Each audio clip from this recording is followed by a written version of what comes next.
سكن الأنبياء هي أرض فلسطين. نبي الله إبراهيم هاجر إلى أرض فلسطين. نبي الله لوط نجاه الله من العذاب بعد أن ترك قومه وهاجر إلى أرض فلسطين.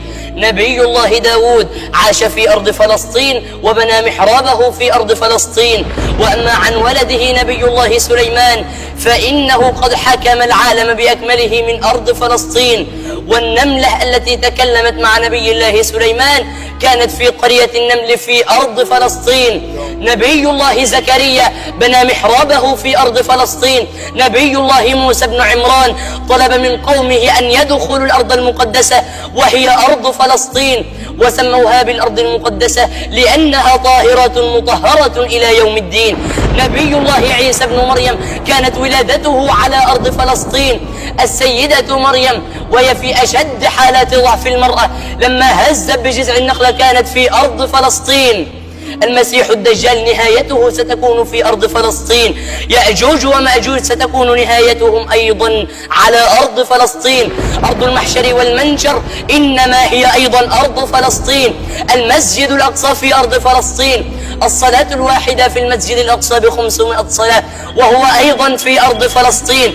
النبي صلى بكل الأنبياء وهو في أرض فلسطين. عرج بالنبي إلى السماوات العلى من أرض فلسطين. التراث العريق تجده في أرض فلسطين. مهد الحضارات هي أرض فلسطين. أرض الرسالات هي أرض فلسطين. إذن فهي رائدة الحضارة ومنطلق الجدارة، فلها من المكانة العظيمة منذ أن وطئتها أقدام الأنبياء والمرسلين الصالحين والمكرمين المعابدين والمسلمين الراكعين القائمين الساجدين.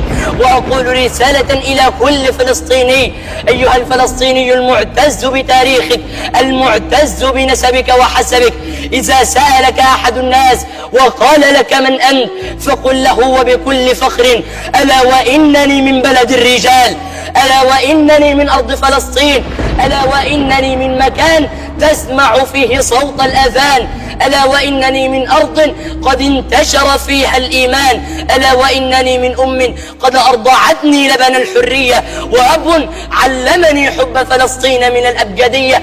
وقل شامخا وبكل فخر: فلسطين عربية إلى يوم الدين، فلسطين عربية. الله احنا عرفنا ليه بقى حبيبي.